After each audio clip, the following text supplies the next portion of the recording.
केंद्रातील 50 लाखांहून अधिक कार्यरत सरकारी कर्मचाऱ्यांसाठी आणि 60 लाखांहून अधिक पेन्शनधारकांसाठी एक महत्त्वाची अपडेट हाती आली आहे. खरं तर जानेवारी 2025 मध्ये केंद्रातील मोदी सरकारने नव्या 8व्या वेतन आयोगाच्या स्थापनेला मान्यता दिली. तेव्हापासूनच नव्या 8व्या वेतन आयोगाच्या बाबत वेगवेगळ्या चर्चा सुरू आहेत. नव्या आयोगात नेमकं काय काय होणार, सरकारी कर्मचाऱ्यांचा पगार किती वाढणार याबाबत वेगवेगळ्या चर्चा आणि अंदाज समोर येत आहेत. अशातच आता नव्या 8व्या वेतन आयोगात घरभाडे भत्ता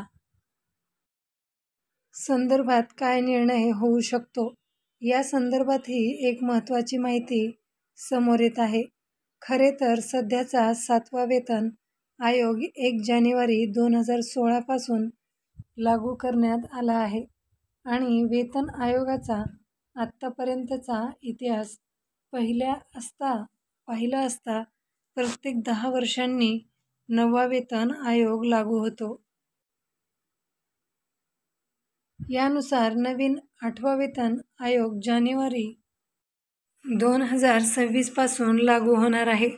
नवा वेतन आयोग लागू झाल्यानंतर त्यांच्या पगारात आणि पेन्शनमध्ये मोठी वाढ होण्याची शक्यता आहे. येत्या 8व्या वेतन आयोगात सरकारी कर्मचाऱ्यांसाठी फिटमेंट फॅक्टर मोठ्या प्रमाणात वाढणार आहे. सोबतच घरभाडे भत्ता म्हणजेच HRA सुद्धा वाढेल असे म्हटले जात आहे. घरभाडे भत्त्यात बदल होईल का? जाणकारांकडून मिळालेल्या माहितीनुसार प्रत्येक वेतन आयोग केवळ पगाराच्या रचनेवरच नव्हे तर महागाई भत्ता, फिटमेंट फॅक्टर आणि सर्वात महत्त्वाचे म्हणजे घरभाडे भत्त्याच्या दरावरही परिणाम करतो. हेच कारण आहे की कर्मचाऱ्यांकडून 8व्या वेतन आयोगात HRA दरामध्ये काही बदल होईल की नाही असा सवाल उपस्थित केला जात आहे. खरे तर हा नव्या 8व्या वेतन आयोगातील एक महत्त्वाचा पैलू राहणार आहे, ज्यावर सर्व कर्मचारी लक्ष ठेवून आहेत. दरम्यान आत्तापर्यंत जेवढे वेतन आयोग लागू झाले आहेत त्या वेतन आयोगामध्ये घरभाडे भत्ता चेंज झाला आहे. स्वाभाविकच 8व्या वेतन आयोगात सुद्धा घरभाडे भत्ता लागणार आहे. कसे असतील घरभाडे भत्त्याचे दर? नव्या 8व्या वेतन आयोगात घरभाडे भत्ता किती असणार याबाबत अजून कोणतीच अधिकृत माहिती समोर आलेली नाही. पण आता आपण गेल्या 6व्या आणि 7व्या वेतन आयोगात घरभाडे भत्त्याचे दर कसे होते, त्यात नेमकं काय संशोधन झालं होतं याचा आढावा घेणार आहोत. आम्ही आपणास सांगू इच्छितो की घरभाडे भत्ता हा शहरानुसार ठरत असतो.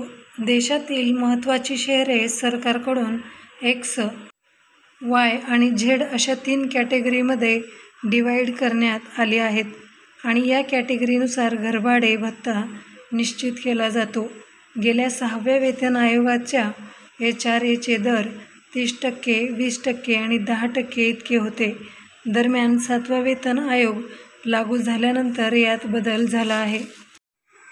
1 जानेवारी 2016 पासून लागू झालेल्या सध्याच्या 7व्या वेतन आयोगात HRA दर 24%, 16%, 8% निश्चित केले होते. परंतु 7वा वेतन आयोग अंतर्गत कार्यरत असणाऱ्या राज्य सरकारी कर्मचाऱ्यांचा महागाई भत्ता 50% पर्यंत पोहोचला. त्यानंतर मग HRA पुन्हा 30%, 20% आणि 10% पर्यंत वाढवला गेला.